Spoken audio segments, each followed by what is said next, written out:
Hi all, this is Heath Burr from the Mixed Messages podcast show. I'm here tonight with my dear friend Elisa, and I can't wait to have the conversations we're all going to share tonight. Elisa, thank you for joining me.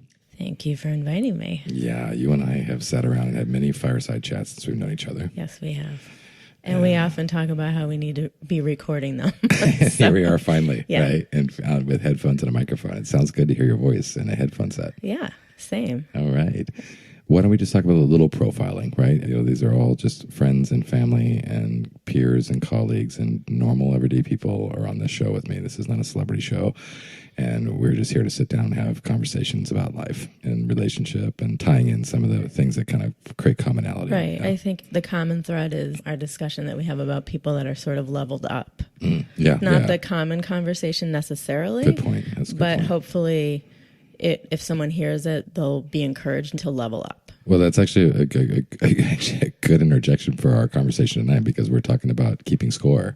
And, right. and actually leveling up might have some scorekeeping associated to it. Yes, right? Like absolutely. We might find that we have there some you go. scorecard that we weren't expecting to talk about right. when we say we need to sit in front of people who are kind of leveling up and leveled up. Absolutely. But yeah, I mean, obviously we want to bring some consciousness and some intellect and some experience to this, right? Mm-hmm. And ability to have empathy for ourselves and others, or the ability to be introspective. I mean, you wouldn't really want to sit in front of a microphone and talk about your life, would you? No. Yeah, so I think the microphone and the headphones are probably, gated enough to get somebody who wasn't really feeling leveled up to not sit down in front of it. Right. And here you are. You look like a shining star. You're like, yeah, bring it.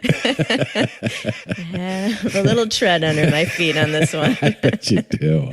So Yeah. why don't we start with just you talking to us a little bit about like your dating life? I mean, not now, before, in the beginning.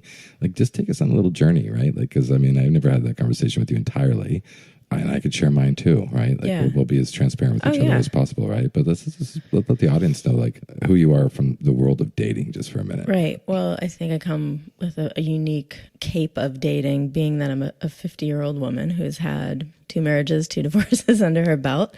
I'm not jaded. I don't look at them as failed marriages, for that matter. I really enjoy dating.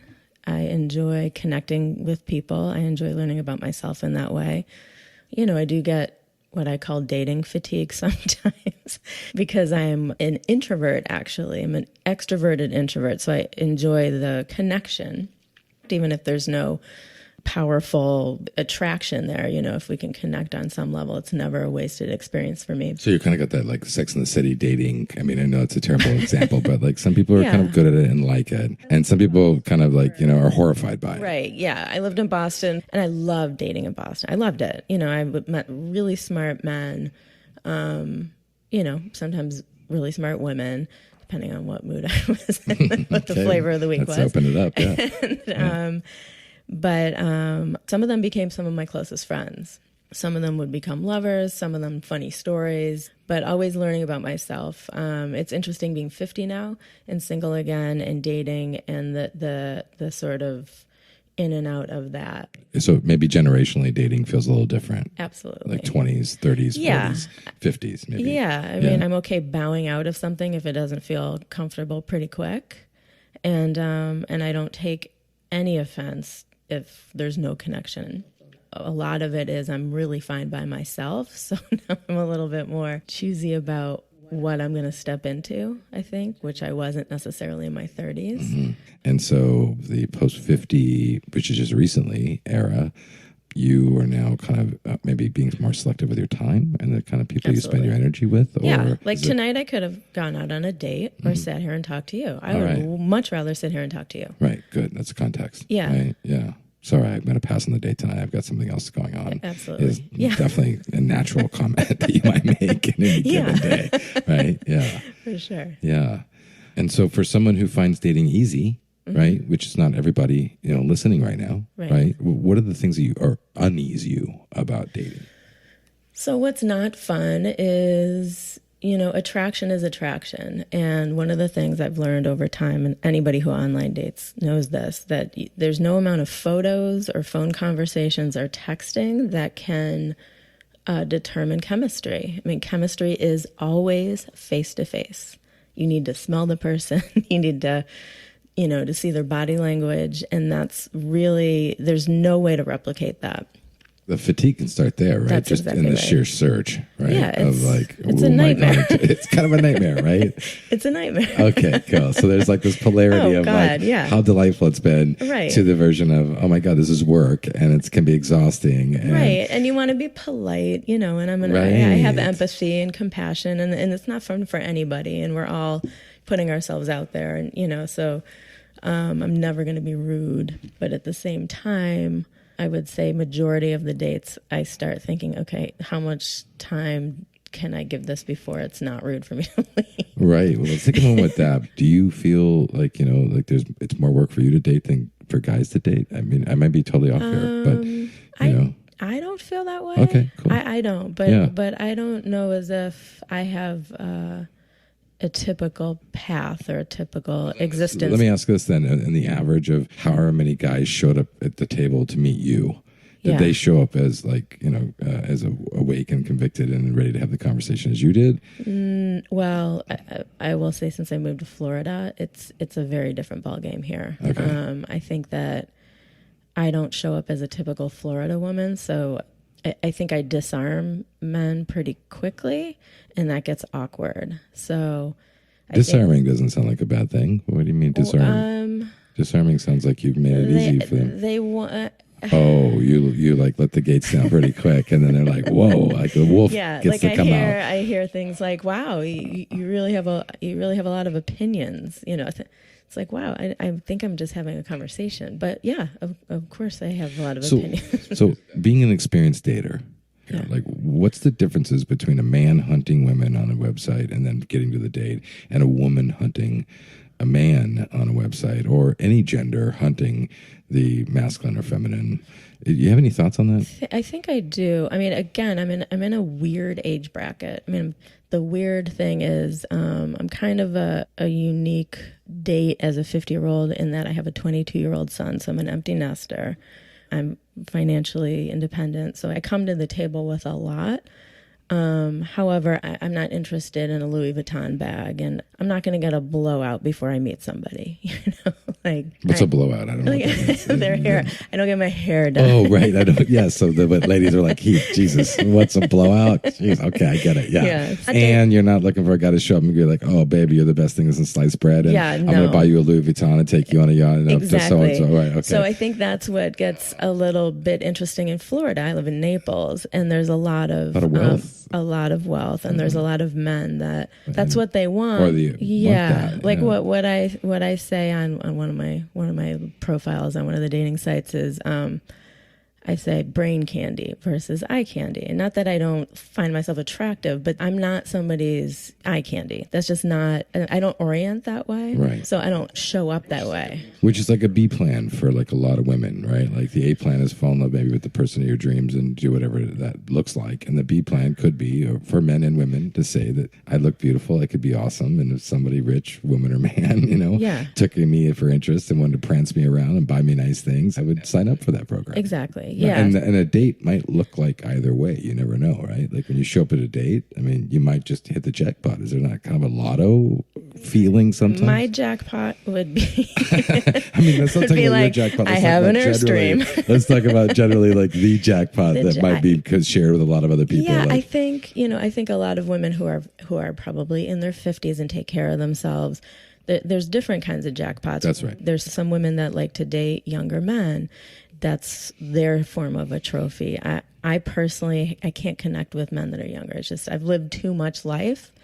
Age is not just a number. I don't like that phrase. I mean, to me, it represents possibilities of experience that you've had on this earth. And I value that more than anything, truly. Not that, a 40-year-old man can't have incredible experiences, but one of my mentors always told me you can't grandfather an experience. Yeah, you can't. You can't, right? You can't. And so maybe that's like a little nugget we can drop on the Mixed Messages show tonight. That's a great one. You can't grandfather an experience, you people. Can't. Like you have to have these experiences to existentially rise to new levels through the process of experiencing. Absolutely. And that's what's sexy to me, and that's what is attractive to me. So if somebody shows up, with a car and a great house and they want to take me on a cruise, I'm not that woman. But on the surface, that doesn't seem like you'd want to break the bank on that one right away. Like, hey, but maybe he's like an awesome human being and has all this, right? So if someone shows up like that, I'm not really in. Versus, are you maybe in, and then you kind of character check, or are you like totally not in? Because if you lead with that, then that's I'm out. If Yeah, you lead with it, right? It's always very telling to me what somebody leads with. That's fantastic, and that's also why I don't show up all dolled up. I'm not going to go on a fancy dinner date with someone I don't know. That's a poor representation of me. It's not accurate. Meet me at the hot dog stand for like a beer and a hot dog right down the street from your house. We'll just do an hour. I'm on my way to do my thing. You're doing your thing. Exactly. Let's like brush shoulders and see if the chemistry and anything's there. Can you make me laugh? Right. Because listen, it's pretty serious out there in the world. And at this point, in this stage of the game, I need someone that's, we can laugh. And to me, that is seriously important. It's a form of wealth, truly. And I'm not just saying that to sound above anything. I mean, listen, it's great to have money. We need money to operate. But I think the older I have gotten, the more I realize that I don't need that much to be happy. I mean, I'm happiest camping. I'm happiest hiking, things that don't cost a lot of money. Is it fun to go out for a fabulous dinner? Of course. But I've had so many fabulous dinners. So the reason why I invited you on the show is because I trust you and I think you're authentic and I love you, obviously, and you're a dear friend of mine now, and we haven't even known each other that long. But everybody can say that, right? Like everybody can say, like, I'm just looking for a man who makes me laugh, and then play the smokescreen and other stuff, right? Right. But like you said, everybody who's I hope is going to speak in this microphone, it genuinely means what they say. Right, of course. And I think it's... and also in fairness, I've had all those things. So, I think, there's a bit of privilege behind that comment. There's a lot of privilege behind that comment. So we can cover both, like how good it is to have a laughing relationship and the privilege and all that in multiple shows in the future. Exactly. Which we will have, right? Yeah. But I do think it's like really sweet of you to share, right? And give a little window into someone's life for the moment. Like you're looking for much more depth and range and humility and... Well, also, I don't need somebody to help me raise my son. My son is 22, so I'm in a different stage. But let's just say it like it is, though. Like when somebody leads like that, I think they're leading with that to say, I could quickly take over power here if you want to give it, right? Like I could be the guy and you could be the girl and we could do the dance, right? And I'm going to open the door in my little hot car and you're going to put on your hot little dress and we're going to spin this whole thing around and we're going to have a good time together, right? Yeah. And that feels very short-lived, I think, for a lot of people who have kind of gone past it, have lived it, right? Exactly. And I agree, like, you have to have the experience of having it before you can say that you don't want it, right? Like, it's easy to say, oh, I'm tired of that after you've had a ton of it, right? Where other women are like, I've never had anybody pull up at the freaking door with a Ferrari and said, let me take you for a gorgeous 5-star dinner tonight on our first date. Right. But you're sharing with the audience that you authentically had a place in your life where that shit doesn't turn you on anymore. It doesn't. I mean, if you sent me a picture of your Airstream in your driveway, I mean, that shit could move. That's a female boner right there. Right now. Okay, cool, right. Yeah, it's just at different places in life, and I think one of the important things to know when you are dating is where are you in your life and what does fit. Or if you're dating just for sex, there's nothing wrong with that. And there are times I do that too. Mm-hmm. And, and then that's a separate conversation and that doesn't matter. That's it's another podcast. We could do a whole other dating for sex. Right? Exactly. And have a whole bunch of conversations. Right. So now that we've had an opportunity to just kind of warm up the audience in this however minutes we've shared with you guys, I hope you're still with us. We had a topic we wanted to cover tonight. Yes. And that was...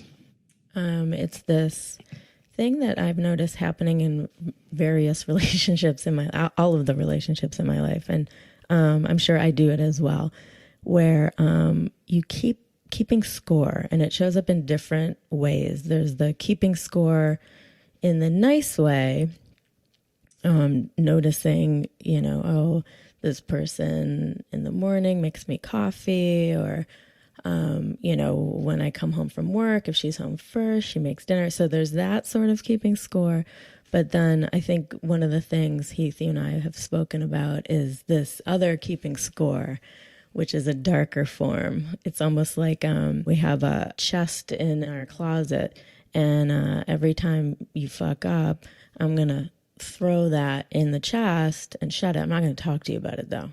But when I'm ready to open that chest, it's like this really ugly cape that somebody puts on. I've thought about this since we first talked about it, and I have a visual for it. It's bricks and glass. Right? Okay. And it's like I'm putting bricks in my closet, right? And nobody knows why I'm putting bricks in there. Yeah. Like they look and they're like, why are there 17 bricks in your closet, right? And it's like, yeah. She hurt me this way, she hurt me that way.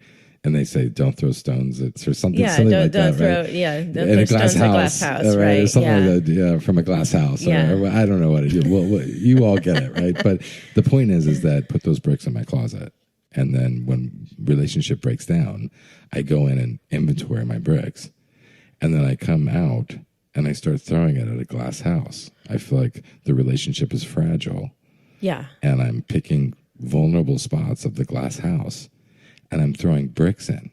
Right. That and crash the window and drop in and say, you hurt me this way, you hurt me that way. And it leaves the relationship partner on the other side walking around a glass fragile house, picking up bricks with little messages on it that said, you hurt me this way, and that's why we're not going to last, we're not going to survive, or something like that, right? Kind of, it's yeah. a really crazy visual, but that's why I'm here, to bring those kinds of weird visuals. So, embellish on this. Yeah, for a second, I think that there's two ways of dealing with issues when you're in a relationship. And one style is, I'm going to talk about it right now, which, by the way, may not work for the other person all the time. Sometimes, the person doesn't want to, it's not the right time, or, and maybe that the person who needs to deal with it right away can table it, but it's current. It's like, this happened, I want to talk about it now and let it go. So there's that. But then there are people who silently suffer and then collect those sufferings and then pile them up, as you were saying, as bricks. Right. So we know when we've done it. Right. And we know when others have done it to us.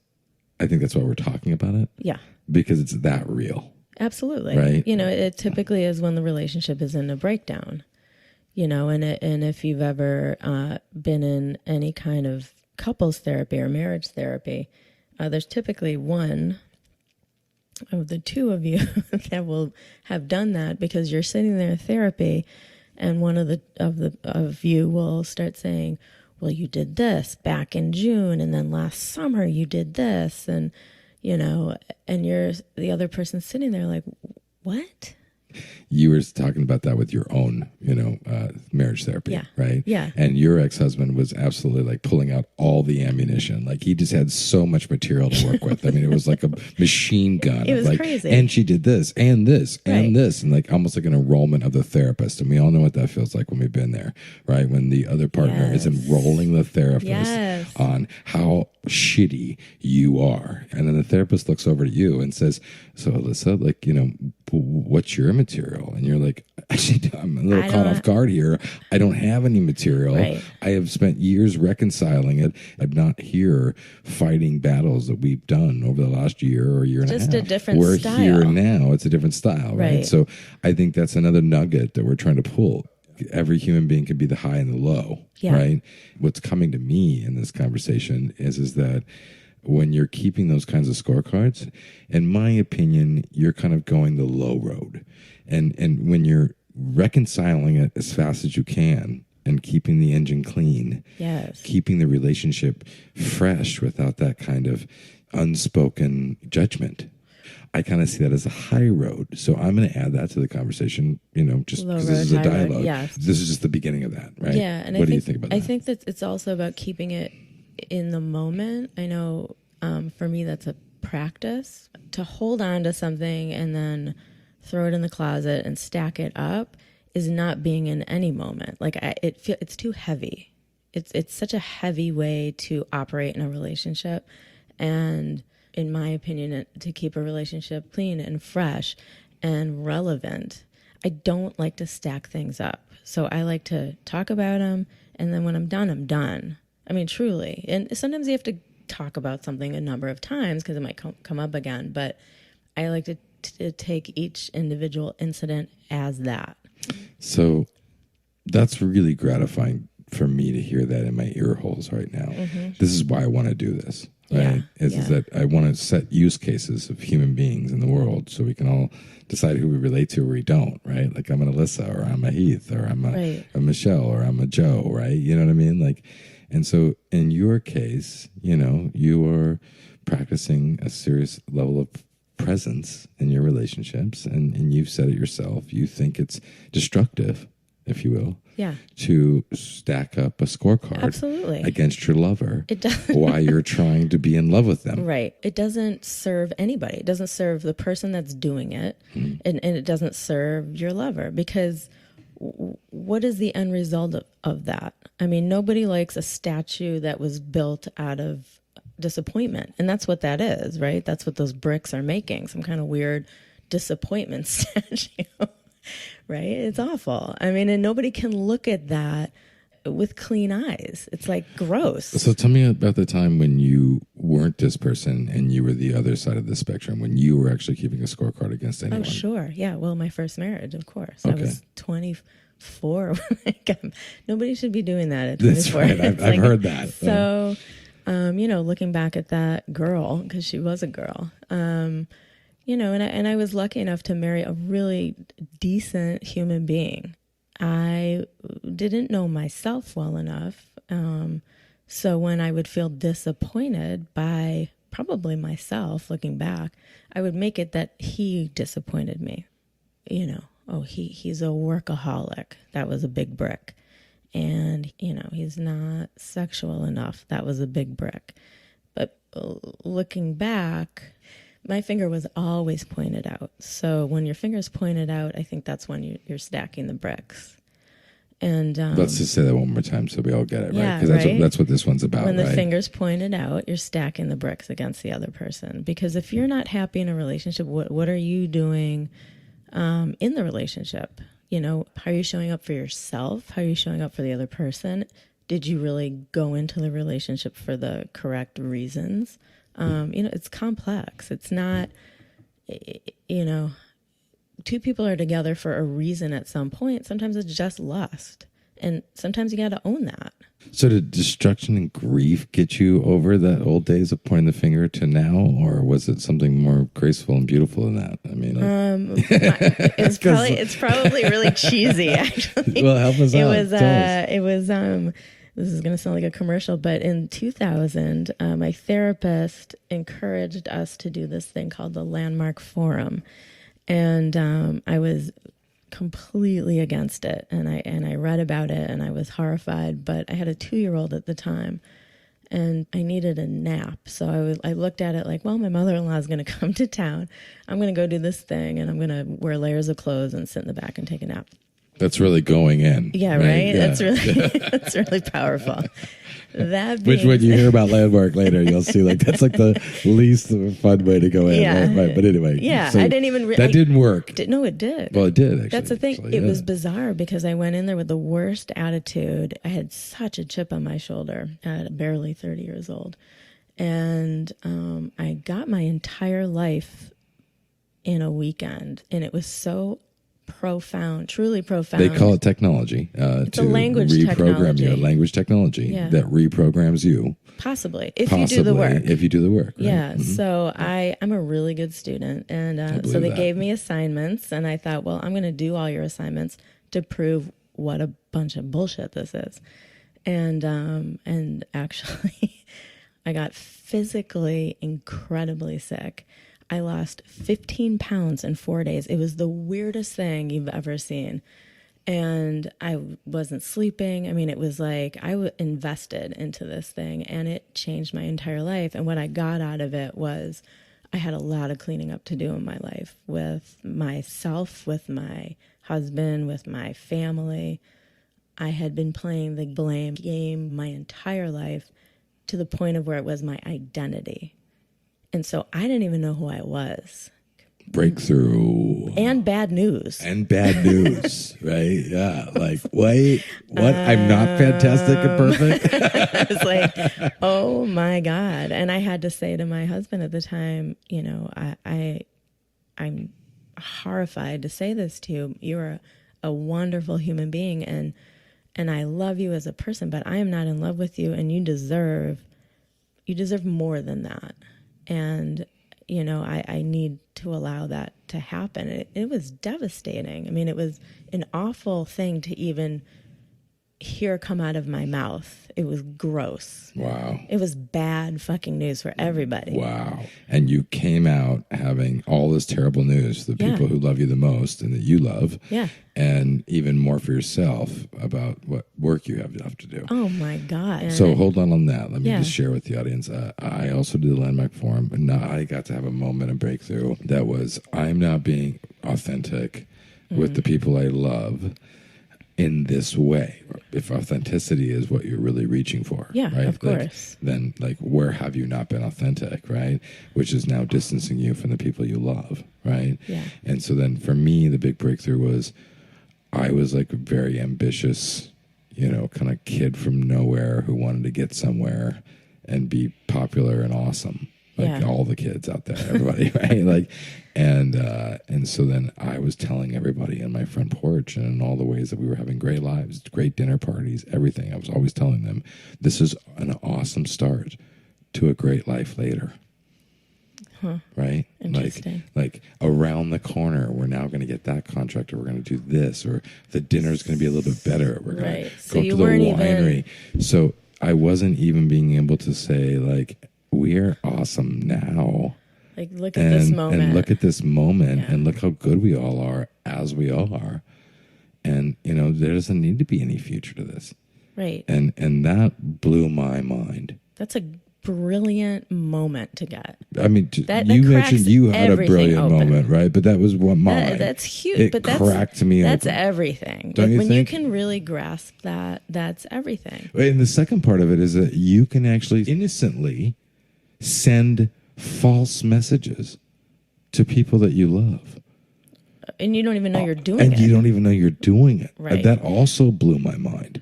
Right? Yeah. You can learn skills about how to, you know, not be a dick and help people feel better about themselves while you do it. Well, I think of it as also just what's the environment you want somebody to listen into?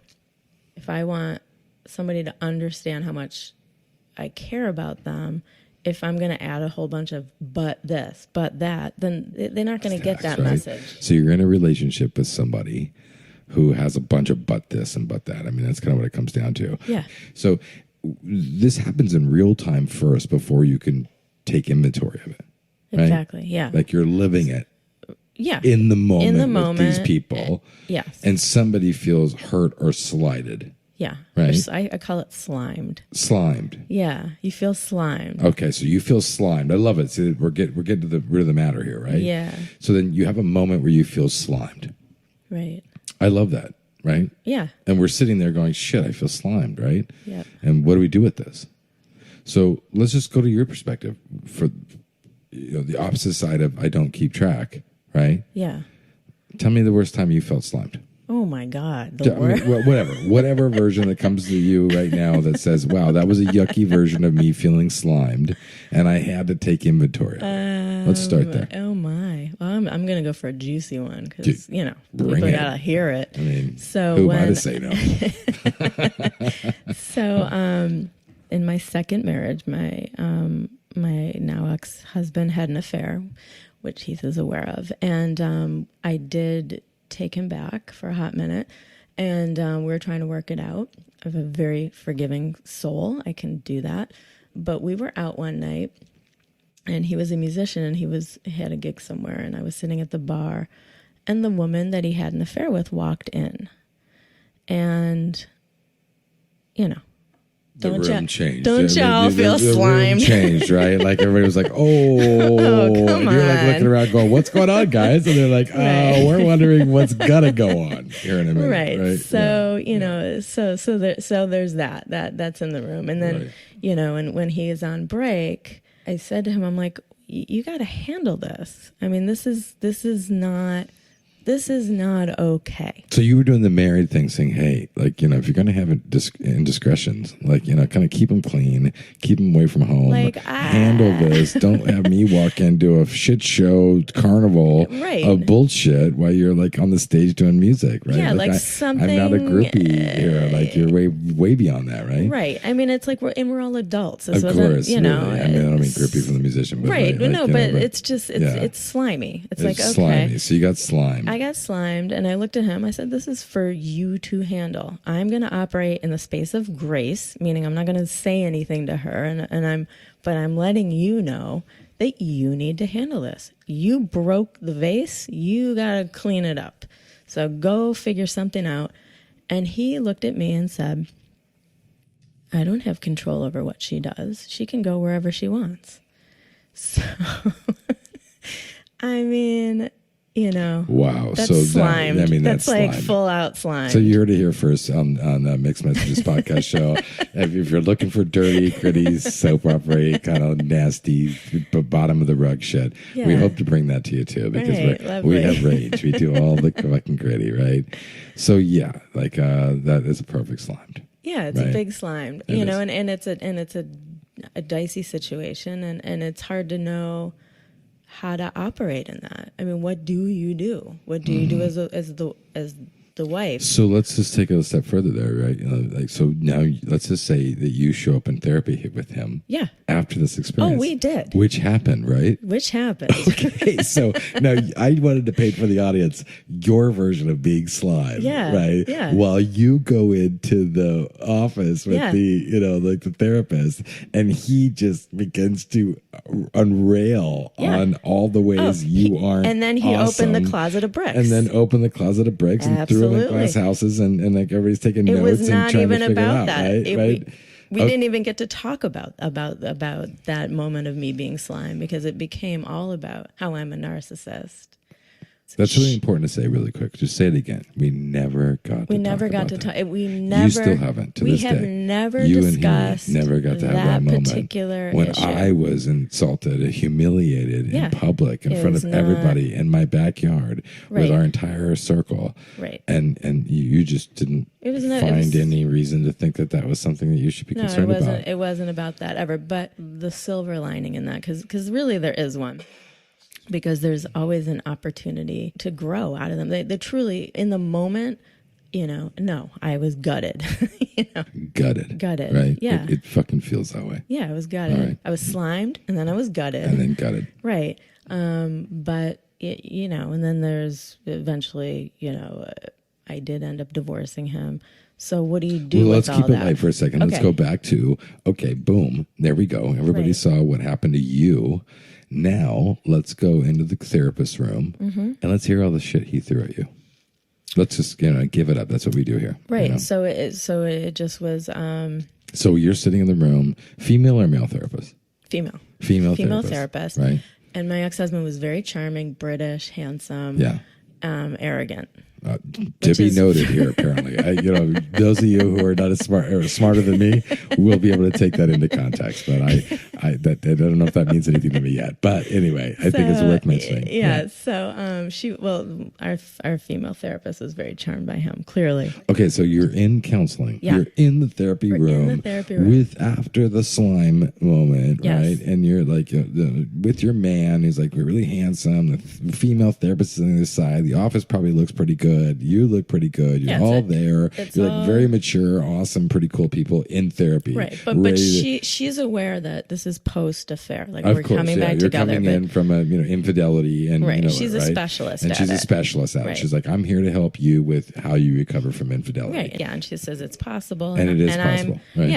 I'm completely signed up for it. Let's just get over the infidelity thing and move on with our marriage. That's good. It's a speed bump. I was calling it a speed bump. How powerful is that? I just want the audience to hear that very clearly. You're in the room. You're coming from the space of, I love my man, I'm going to be a loyal and committed wife. This is a speed bump. Right. We're not even going to think about this in 5 years. And then cut to... Right. Me out here. He opens his mouth. Tell me the story. Right. So I tell what happens to the therapist, and Justin should handle this. It's not my place to handle this, but she doesn't get to just show up at his gigs. I mean, come on. And he pointed at me and said, see, she's a narcissist. Everything is about her. So I don't want your mistress to show up in our public places. Yeah, no, and now that makes you a narcissist. Because wait, help me out. That sounds a little bit, I feel like the audience is going to get lost here. Yes. How do you go between, I'm now having an affair and we're just now acknowledging it, which you didn't know. And now, you're asking for boundaries to the affair until you even get your head wrapped around it, right? So this is these are his bricks. So his bricks look like this. Okay, please. This is why I had the affair, because she's a narcissist. Now, this is proof of her narcissism, because she thinks she has to be in control of where my ex-lover goes. I mean, I have no control over her. I don't even talk to her. So I'm supposed to control her. And this is what Elisa wants me to do. Everything is all about her. And this is why I had the affair to begin with. Now, when I get upset, I cannot craft a brilliant argument. I'm not an attorney. And I would call it his attorney mode. And I can't speak into that. He knows that. So he could lay that foundation and he could use those bricks of, well, yeah, that's an example of Elisa trying to control everything. She's going to try to tell me that I have to handle this thing with my ex-lover.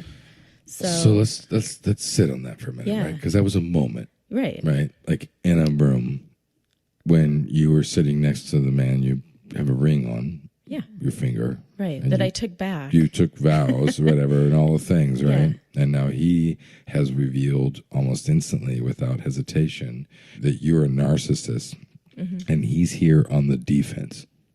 And very good at it. And he's also very good at it. And I can tell the audience, like, I probably fall into that category of a him. Okay, right? that's interesting. Like, to be honest and transparent, right? Like, I've had relationship arguments with people I love and say, no, I need you to answer this question now, or don't tell me, like, you're going to sit on this and simmer on this, or any number of versions where I'm like, Johnny on the dime, ready to have the conversation. And you can kind of tease your emotions out. I can pull different emotions and whatever, right? So I relate to where he's at from, the deviant side of that for myself, right? I am that guy, right? And I'm here to share with everybody all the goods and bads about me, right? That's awesome. That's my mixed messages to the world, right? That's brilliant, because the only way that we can ever really level up and evolve is to know where we're at. Don't you think? Right? 100%. So I get that, right? Yeah. So now you're sitting there, you're at the couch, and now he's revealed, okay, you're a narcissist, not a gentle, sensitive, responsible, boundary creating, like, a committed lover. Yeah. You're now a narcissist. And looking at the counselor, and did you know it in the first session, or did you just stumble through the first session, like you said? No, this was a couple sessions in, because at the beginning he was very, I will do anything to clean this up. So you entered in. This is important, right? Yeah. Like, we don't want to miss the story, right? So in the beginning, you rolled into, we're going to the infidelity doctor. Yeah. And we're a marriage who just experienced infidelity, and we're going to heal it. And I know people that have. So I knew it was possible. Yeah. And also, I'm not hung up on the sex part. Right. I don't care about that part. You don't. Yeah. No, I cared about the lying. Exactly. Right. So looking back now, I can tell you that when that shift happened was when he started up with her again. I didn't know it at the time, but it's interesting, stacking and stacking. That was the original word that you mentioned to us. Stacking. He was very good at it, and he would pull out bricks. It was crazy. He was like, when we were in Amsterdam 3 years ago, and we were walking down the street on the way to the hotel, and you were mad at me and you told me to man up. I'm like, what? That's stacking, people. Yeah. I like the word stacking. We were like coming up with, trying to work the word. It'll now be on the website. But that's exactly what we're talking about. And we all know who's done it. We've done it. We know what it is. But now we're saying these are the things that each and every one of us have been through in a relationship where you're like, wait a minute. And what I've always said is it means that what somebody's saying is, you don't love me. Not that I'm right, but I feel like that stacking is somebody's inability to truly be present in the relationship. So it's like they're starting to sew up their parachute so they can jump out of the plane and have a parachute of reasons. So if I was going to paint the picture of my version of that it is, yes, I'm in fear in the relationship that I'm in. I'm afraid of me fucking up. I'm even more afraid of them hurting me. And so I can barely be present for this relationship, even though I have it in hand. Yeah. You So see what I'm saying? It's not being present. So It's, I agree with you entirely that it is like an absolute version of not being present.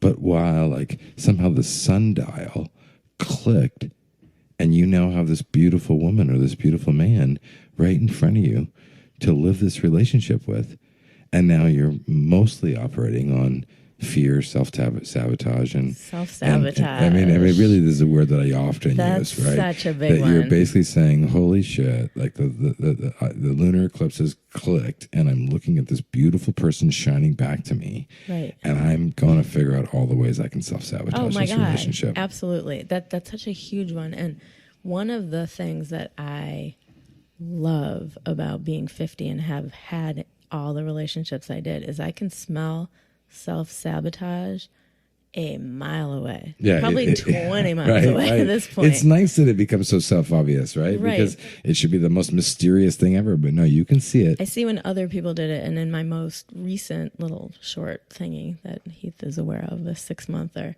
I noticed about 4 months in, I actually said to my boyfriend, I said, you're self-sabotaging right now. I said, do you see that? And he didn't know what I meant, so I explained it to him. And as soon as I explained it to him, he did that's really interesting. And he did think about it and looked at it, but I could see he was wired to self-sabotage. And that was my invitation out, because I'm not playing that game with anybody anymore. That's just not I'm not interested in that. That sounds beautiful. Right? Like everybody wants to echo what you just said. And I'm going to say that like we're all here on a radio show in whatever ways, traveling. But in that sense, I think we've talked about keeping score. We've talked about stacking, right? Stacking. We all know what it looks like, right? And then we ask ourselves, why are we stacking? What's the motive for me stacking against another person? Do you do that, Heath? Do you think you do that? I think I used to do it more. Okay. I think now when I do it, do you know when you do it I now? do. I feel moments of when it comes about for me. Mm-hmm. And then I think I'm batshit crazy for stacking. Mm-hmm. Right? Do you clean it up? I clean it up right away. That's like, awesome. I'm just like, what the fuck am I doing here? There's like no stacking. Right. Like that's I'm crazy. too tired for stacking. No, but it wasn't long ago. I will say, like I have notes, from certain emotional relationship moments in an evening where I went and took 37 note points. Wow. Of what the person said to me that night. Oh my God. So I wasn't stacking, You were so to listening. speak. I was listening and then listing and then trying to figure out how I was going to either reconcile. Was that useful though? Because that's a little different than stack. That seemed That's like you way were trying different, to right? be. No, you were that doing was- something smart. I was trying to do something smart. Okay. I was I'll kind give of you like, that I'm one. lost in the weeds here. Yeah. Let me just capture all the information I'm a and see fan how of much that. I think is I'm gonna bullshit. give you. I'm or right or wrong. going to give you a gold star for that. I'm actually. not a hero here on this show ever. I hope to prove to everybody that I am not. But I certainly will go through all the crazy, interesting, darkest circles and bright ones too, right? And that's what we're doing here today. Yeah. So I should ask you, is stacking the high road or the low road if you had to say yes or no? Oh my God, it's low road. Okay. So low road. Okay. It doesn't serve the person stacking, and it doesn't serve the person they love. That's right. Right? So So stacking is a low road. Yeah. Let's just claim something. Yeah. Right? That's what we're here. Right.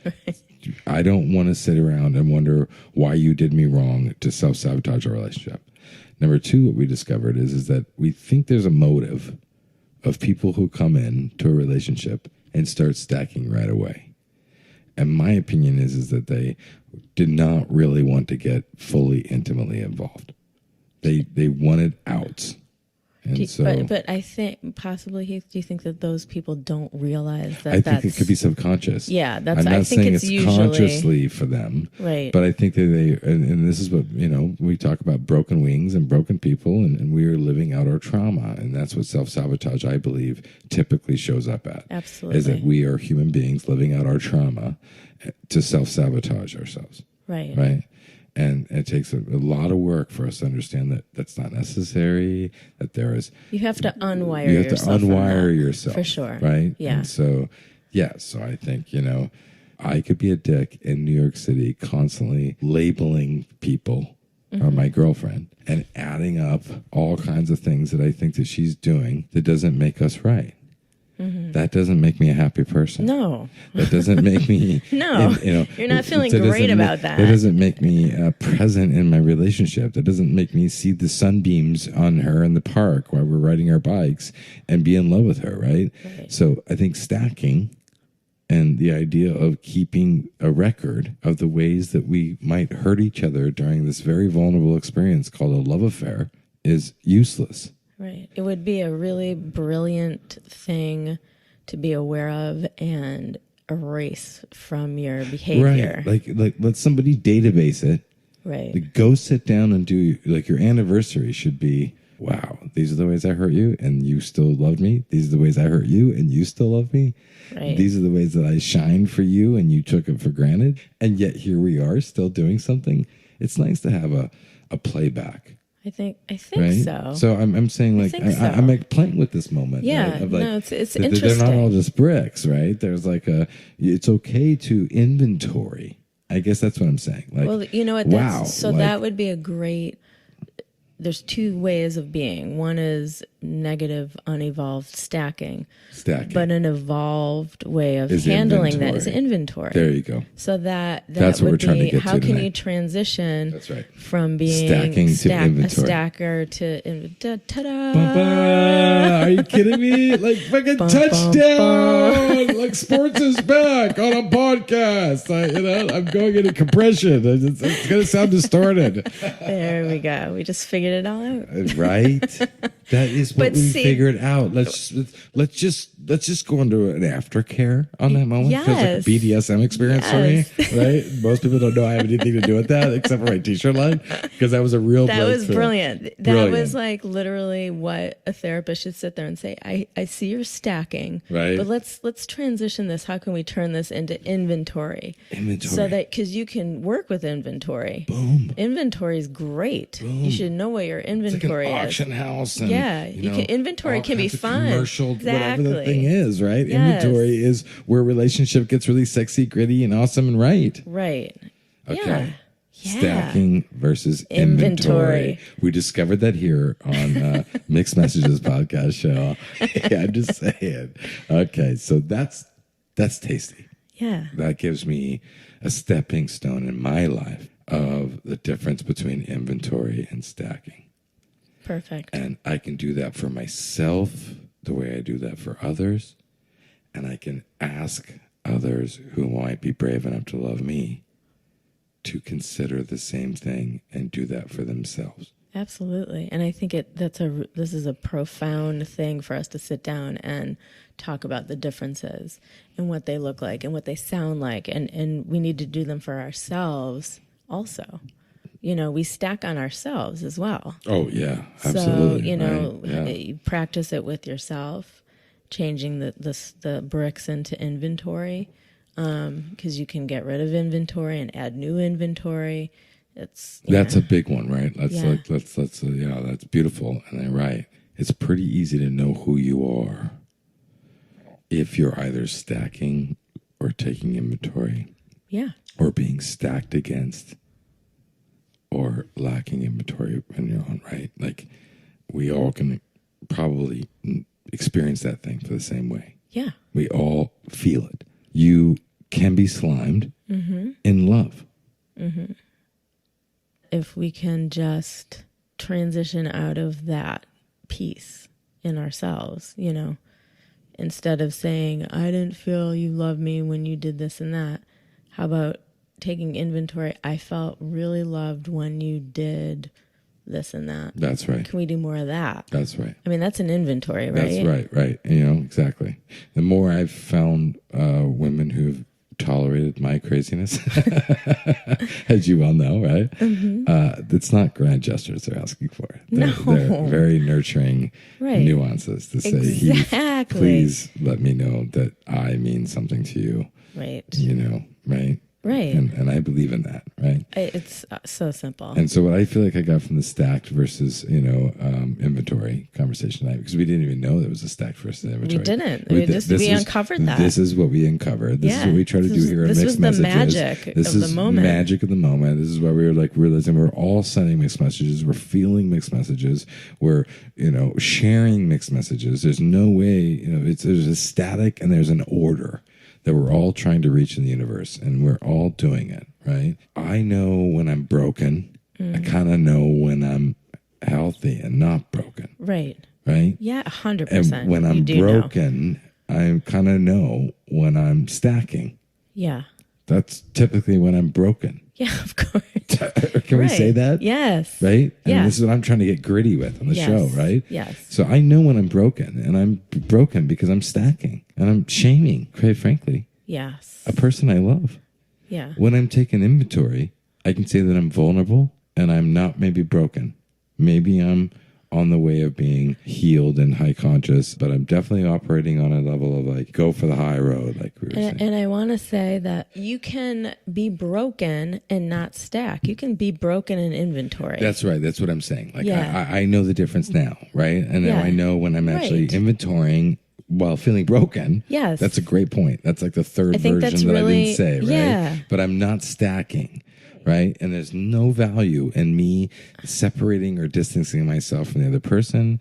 There's no reason why for me to understand why they did what they did and I don't like it. Right? Like, what the fuck is that? Because now this is bringing a lot of clarity just to my little 6-month relationship. I realized, you know what? This is not what I want. It's not his fault. It's just, I'm real clear. I don't want this. So I need to get out. It's not about me blaming him or making him wrong or stacking or shaming him. It's just, I don't want that. I'm so glad you shared that at the end of this show, because this is what makes our conversation continuous. Yes. Right? Right. You and I are going to be on the show for a long time. According to podcast laws, we have to make a lot of them. Okay. Right? I'm in. So, I'm single. And you're single. I love to cancel a date. Let's share the story. And this gets us to all the next stories. Perfect. You feel me? I feel you. All right. Thanks for joining me. I love you. Love you. Thank you for you. Thank you. All right. Next message is, hey, people. We're here for you like a AM radio station in the desert, fighting all of the signals of the world who are trying to get us to shut our lines down. We want to be here for a real conversation about humanity. And I think that there's a lot of noise out there, and that we don't know which pieces to hear, which pieces to not, how to EQ it. So if you can find any tasty piece of conversation anywhere on the planet Earth that gives you sanity and allows you to be the better you, and that's what we all should be tuning into, and we hope to bring more of that day in and day out for you at the Mixed Messages podcast. So let us know if we don't, and let us know when we do. We love you.